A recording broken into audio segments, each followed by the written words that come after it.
Selamat sore, pada kesempatan yang baik ini akan dilaksanakan praktek coaching untuk kasus 2. Adapun yang berperan sebagai cooks adalah Bapak Igusti Bagus Suyadnya dan yang berperan sebagai cookci adalah Bapak Ketut Sumadiarta. Kemudian ilustrasi kasusnya adalah sebagai berikut. Pada saat jam istirahat, Sumadi mencari Pak Bagus di ruang lab TIK. Sumadi ingin menceritakan masalah yang dia hadapi, yaitu ia merasa diperlakukan tidak adil oleh seorang guru.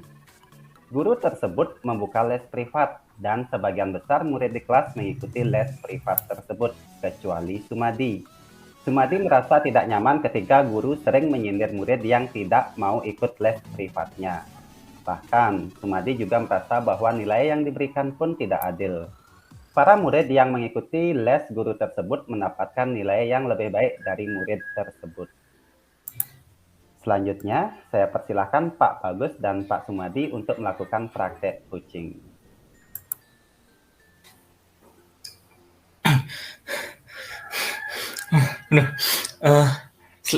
Selamat sore Pak Bagus. Mohon maaf mengganggu waktunya Niki. Boleh berbincang-bincang sebentar dengan Bapak. Selamat sore Sumadi, tidak apa-apa Sumadi. Kebetulan Bapak juga tidak sibuk ini. Ada apa Sumadi? Coba ceritakan apa yang ingin kita perbincangkan. Sebenarnya begini Pak. Tenangkan dirimu dulu Sumadi, terus coba lakukan teknik stop yang pernah kita lakukan di kelas minggu lalu dengan mindfulness atau kesadaran diri penuh. Coba dulu Sumadi, lakukan itu.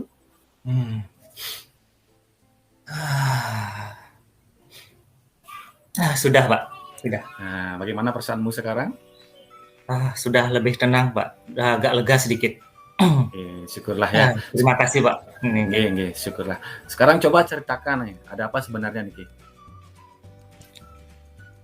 Begini Pak, belakangan ini saya merasa tidak nyaman dengan salah satu mata pelajaran Pak. Itu. Jadi apa nih yang bisa Bapak bantu dan apa yang ingin kamu capai dari hasil diskusi kita hari ini? Nah, begini Pak, saya ingin mendapatkan solusi dari masalah yang saya hadapi Pak. Terus ada lagi? Saya bingung Pak, mengapa saya diperlakukan seolah-olah tidak adil Pak oleh salah satu guru. Gitu. Kira-kira apa yang harus saya lakukan ini Pak? Boleh kamu ceritakan ke Bapak apa yang kamu rasakan saat ini? Saya merasa sedih Pak, karena saya diperlakukan secara tidak adil oleh salah seorang guru. Apa yang membuatmu merasa guru tersebut tidak adil? Begini Pak Bagus, guru tersebut kan membuka les privat. Nah, sebagian besar teman-teman sekelas saya ikut les privat bersama bapaknya gitu. Nah, sedangkan saya tidak bisa ikut les privat itu Pak. Nah, ini yang membuat saya tidak nyaman Pak. Setiap kali pertemuan di kelas, seolah-olah guru itu menyindir saya Pak, karena saya tidak ikut les bersama guru tersebut. Kamu yakin guru tersebut telah menyindir murid yang tidak mau ikut les privatnya? Sebenarnya sih tidak menyindir sih Pak. Lebih mengarah ke ajakan seperti itulah Pak. Oke. Terus selain tidak nyaman tadi, perasaan kamu tidak nyaman tadi itu, adakah hal lain yang kamu rasakan? Oke, coba sampaikan dulu. Begini Pak, selain saya merasa tidak nyaman, saya merasa bahwa nilai yang diberikan kepada saya pun sepertinya tidak adil Pak gitu. Para murid yang les bersama Bapak guru tersebut nilainya lebih tinggi dari nilai saya, padahal semester sebelumnya nilai saya justru lebih tinggi Pak, tapi sekarang malah sebaliknya yang terjadi. Sejak Bapak tersebut membuka les, saya menjadi nilainya malah menjadi lebih kecil Pak. Nah, ini yang membuat saya sedih dan tidak nyaman Pak. Oh iya. Oke, jika Bapak boleh tahu nih, seperti apa sih ketidakadilan yang kamu maksudkan itu? Bapak masih agak sedikit bingung ini. Bisa kamu ceritakan sedikit nih lebih detail masalahnya tersebut, coba. Nah, begini Pak, rasanya kan saya sudah menjawab soal yang diberikan dengan benar dalam ulangan. Tetapi mengapa nilai yang saya dapatkan justru kecil Pak? Jadi saya menduga-duga nih, kemungkinan nilai saya dipermainkan oleh guru tersebut. Oke, Bapak mau tahu selama ini apa yang sudah kamu lakukan untuk mengatasi masalah ini? apakah kamu pernah mendiskusikannya dengan guru bersangkutan? Nah, yang ini sih belum, Pak. Saya sebenarnya ingin sekali menemui guru tersebut untuk berbincang-bincang, mengkonfirmasi, nanya nilai, tetapi saya takut, Pak, gitu. Oh, iya. Karena apakah guru tersebut pernah marah denganmu secara langsung? Akhirnya kamu takut seperti itu? Bisa diceritakan? Nah, selama ini sih belum pernah, Pak. Sebenarnya guru tersebut orangnya baik, Pak. Pada saat menjelaskan sangat kreatif dan inovatif di kelas. Jadi sebenarnya saya sangat semangat belajar di kelas oleh guru tersebut. Tapi yang membuat saya sedih, kondisi sekarang, Pak, nilai saya yang jelek ini, Pak. Oke. Jadi dari penjelasannya kamu, Bapak ingin tanya nih, yang menyebabkan kamu takut berkomunikasi dengan guru tersebut jadinya apa dong? Sebenarnya sih tidak ada ya, Pak. Saya hanya menduga-duga. Takut bapaknya itu marah nantinya kalau saya bertanya, itu sih yang saya rasakan. Oke. Jadi kamu langkah selanjutnya gimana rencananya ini? Nah, ini dah. Maunya sih saya ingin menyampaikan, Pak, bahwa saya tidak bisa ikut les di bapaknya karena saya terkendala di finansial. Terus saya ingin bertanya apakah itu ada pengaruhnya dengan nilai saya. Nah, seperti itu dah, Pak, maunya. Oke, bagus, Pak. Setuju dengan idemu. Nah, ngomong-ngomong nih tadi kamu dapat menjelaskan sekilas ini mengapa sih kamu tidak ikut les privat nih? Coba Nah, ini dah, jelaskan Pak. detailnya. Nggih. Ya, saya terkendala di finansial, Pak. Saya tidak bisa ikut membayar untuk biaya lesnya, Pak.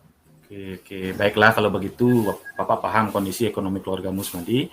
Nah, sekarang Pak mau nanya nih, kira-kira menurut kamu ya, apa sih kekuatan yang kamu miliki sehingga kamu dari tadi ya merasa yakin bahwa akan mendapat nilai tinggi walaupun kamu tidak ikut les selama ini? Coba jelaskan. Begini, Pak. Nah, sebelumnya waktu di kelas sebelumnya, saya selalu menjadi juara kelas, Pak, gitu. Saya adalah anak yang memiliki rasa ingin tahu yang tinggi, semangat yang tinggi. Nah, itu yang membuat saya yakin, Pak, gitu, bahwa saya memiliki potensi untuk mendapatkan nilai yang bagus pada semester ini. Oke, bagus. Kamu sudah bisa mengenali potensi yang kamu miliki. Nah, sekarang coba kamu pikirkan, adakah selama ini ya, apakah ada hal yang membuat konsentrasi atau waktu belajarmu terganggu? Coba pikirkan dulu. Nah, ada sih, Pak. Kemarin ada tetangga ngasih permainan game itu, Pak. PS model lama sih, Pak, aplikasi. Nah, awalnya sih saya ingin coba-coba gitu main, tapi apa ini berpengaruh, Pak, ya? Saya kok jadi senang main sekarang ketimbang belajar. Nah, coba sekarang kamu pikirkan kembali tentang nilai yang kamu peroleh. Nah, apakah itu kira-kira disebabkan karena kamu tidak ikut les atau karena fokus belajarmu yang kurang? Benar juga, Pak, ya. Mungkin karena saya terlalu banyak bermain PS, Pak, ya, ketimbang belajar, sehingga prestasi saya turun sekarang. Oke, jadi kamu sudah tahu sekarang salah satu alasan munculnya permasalahan ini. Nah, jadi apa yang akan kamu lakukan sekarang? Nah, yang pertama yang saya lakukan, saya ingin bertanya dulu, Pak, kepada guru yang bersangkutan untuk memastikan nilai yang saya peroleh itu memang nilai benar murni dari nilai saya apa dipermainkan atau tidak. Kemudian saya akan membatasi waktu, Pak, untuk bermain sekarang, Pak. Oke, bagus sekali solusinya, Sumadi. Terus ada lagi yang akan kamu lakukan? Nah, kebetulan saya punya teman dekat, Pak, namanya Wayan. Nah, Wayan ini kebetulan juga ikut les di bapaknya. Nah, mungkin saya akan minta bantuan Wayan berbagi pengalaman di lesnya dia. Saya akan pinjam buku, catatan, atau modul apa yang dikasih di les, biar saya bisa mengikuti pelajaran, biar prestasi saya meningkat, Pak. Oke, bagus, Madi. Nah, Bapak tadi mendengarkan dan tertarik ya dengan pernyataan barusan itu, yaitu Wayan akan diajak ya berkolaborasi dan akan bersedia membantu Sumadi. Nah, coba kamu jelaskan nih sekarang, mengapa sih kamu memiliki keyakinan bahwa temanmu itu, si Wayan itu akan mau berkolaborasi, berbagi, kemudian juga membantumu. Nah, coba jelaskan. Nah, gini, Pak, Wayan ini memang teman sejak masa kecil saya, Pak. Saya dan Wayan ini sudah berkomitmen dari dulu, saling mempercayai, saling menghargai, dan kita saling bantu-membantu atau berkolaborasi. Kadang Jika dia mengalami kendala, saya yang membantu. Begitu juga sebaliknya, jika dia mengalami kendala di PR, saya juga yang membantu. Nah, ini yang membuat saya yakin bahwa Wayan ini bisa membantu saya, Pak, untuk berkomitmen meningkatkan prestasi. Oke, luar biasa ya, Pak Sumadi ya. Kemudian, nah selanjutnya, kira-kira apa rencanamu dalam mencapai tujuan diskusi kita hari ini? Rencana saya, Pak, ya. Yang pertama, saya akan menemui guru mata pelajaran tersebut dulu untuk melakukan konfirmasi dan pencerahan dari nilai yang saya peroleh. Kemudian yang kedua, mengkonfirmasi jawaban tes ulang yang diberikan kepada saya dan akan menanyakan di mana kelebihan kekurangan jawaban saya yang telah saya kerjakan.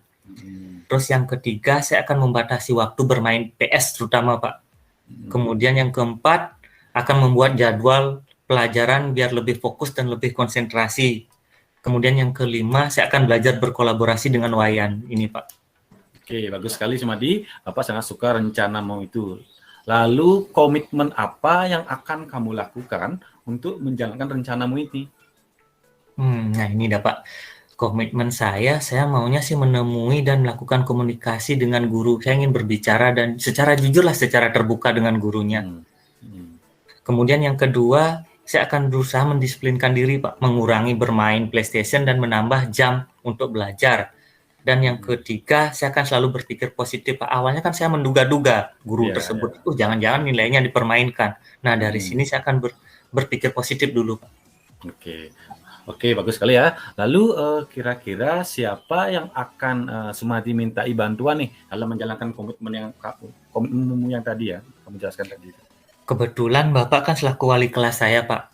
Yang pertama Bapak yang saya mintai tolong dulu, Pak, untuk mengontrol komitmen yang mau saya lakukan, kemudian memfasilitasi saya untuk bertemu dengan guru yang bersangkutan, dan mendukung kolaborasi saya dengan Wayan, Pak. Oke, ide yang baik sekali Sumadi. Dengan senang hati Bapak akan membantumu. Oke, terima kasih Bapak membantu saya. Saya benar-benar lega plong sekarang, Pak. Baru saya merasa nyaman tadi, kepikiran, Pak. Terima kasih banyak. Sekarang saya akan berusaha untuk lebih baik, Pak. Oke, ya. Tadi sebenarnya tadi yang Bapak lakukan hanya membimbing ya, atau mengarahkan. Jadi Sumadi sendirilah yang belajar mandiri untuk menemukan solusinya, ya. Oke, sudah Sumadi? Terima kasih Bapak. Kalau gitu saya permisi dulu, Pak. Selamat sore. Selamat sore Sumadi. Tetap semangat nih. Nggih, Pak. Semangat, Pak. Oke, silakan. Ya, baik. Terima kasih atas praktek coaching yang telah dilakukan oleh Pak Bagus dan Pak Sumadi. Saya akan menyampaikan hasil observasi saya terhadap proses praktek coaching model Tirta yang telah dilakukan tadi. Yang pertama, Cook dan Coach telah melakukan kegiatan praktek coaching dengan sangat baik, sangat natural, saya sangat mengapresiasi. Yang kedua, sebagai sebuah kegiatan coaching yang kita bedakan dengan kegiatan konseling dan praktek, konseling dan mentoring, praktek yang dilakukan tadi sudah sesuai dengan hakikat sebuah coaching yang telah berusaha mengerahkan coachee untuk menyelesaikan masalahnya sendiri dan memaksimalkan potensi yang telah dia miliki. Dan yang seterusnya, yang ketiga, saya sangat mengapresiasi telah dilaksanakan penerapan kompetensi sosial emosional tadi dengan teknik stop di awal. Dan dengan teknik ini murid akan menjadi lebih mampu mengelola emosinya dan juga dapat menjadi lebih fokus dalam sesi komunikasi dengan gurunya tersebut. Selanjutnya, Cook tadi melakukan komunikasi secara asertif. Cook membantu kualitas hubungan yang sangat nyaman sekali antara guru dan murid dengan berbagai pertanyaan-pertanyaan yang sangat mudah dipahami. Jadi memang pertanyaan yang diberikan memang sesuai dengan pertanyaan untuk siswa gitu. Dan Cook itu cenderung memposisikan diri sebagai penuntun yang mengarahkan agar coachee mampu menemukan masalahnya sendiri dan mengambil keputusan yang tepat atas pertimbangan yang terbaik pada diri coachee sendiri ya. Selanjutnya terkait dengan hasil analisis model Tirta dapat saya sampaikan sebagai berikut. Yang pertama terkait dengan tujuan. Tadi sudah disampaikan dari Cook terkait dengan tujuan apa yang ingin dicapai dari pembelajaran, dari diskusi tadi dengan pertanyaan seperti ini. Jadi apa nih yang bisa Bapak bantu dan apa yang ingin kamu capai dari hasil diskusi kita hari ini? Jadi dijawab, saya hanya ingin mendapatkan solusi dari masalah saya. Itu artinya penyampaian tujuan atau artinya goal yang awal akan didapatkan dalam proses komunikasi itu sudah diuraikan di awal. Yang kedua, terkait dengan identifikasi. Pertanyaan-pertanyaan dalam identifikasi ini banyak yang bersifat terbuka dan mengeksplorasi dari coach. Ya, dan mengeksplorasi coach memberikan respon dengan sangat lancar gitu. Untuk mengeksplorasi coach itu memberikan respon yang sangat lancar. Potensi dan alternatif solusi dapat tergali dengan baik dan coach aktif memberikan tanggapan, umpan balik disertai dengan pujian. Tadi banyak juga pujian untuk memberikan rasa senang, rasa nyaman bagi coach untuk menjawab pertanyaan-pertanyaan tersebut. Selanjutnya terkait dengan rencana aksi, tadi juga sudah ada rencana aksi, bagus sekali. Cooks itu menuntun coach dalam menjalankan sebuah rencana aksi yang dapat menjadi solusi pemecahan masalah yang dihadapi. Jadi tidak diberikan solusi, tapi dituntun untuk menemukan solusi tersebut. Hal ini dilakukan dengan memberikan pertanyaan terbuka yang reflektif yang mengarah pada pengambilan keputusan yang mandiri oleh si coach itu sendiri. Selanjutnya yang keempat terkait dengan tanggung jawab. Cook bertanya untuk mengarahkan coach mengambil komitmen dengan pertanyaan seperti ini tadi. Bagus sekali, Bapak sangat suka rencana itu. Lalu, komitmen apa yang kamu lakukan untuk menjalankan rencana itu? Jadi yang ditanyakan sana adalah bagaimana komitmennya untuk melakukan atau mengatasi masalah-masalah yang dihadapi. Lalu dijawab oleh coach dengan berbagai komitmen yang tadi. Ya, menurut saya demikian yang bisa saya sampaikan terkait dengan hasil observasi saya. Sangat bagus sekali, sangat baik sekali. Mudah-mudahan apa yang saya sampaikan dapat bermanfaat. Sekian dan terima kasih.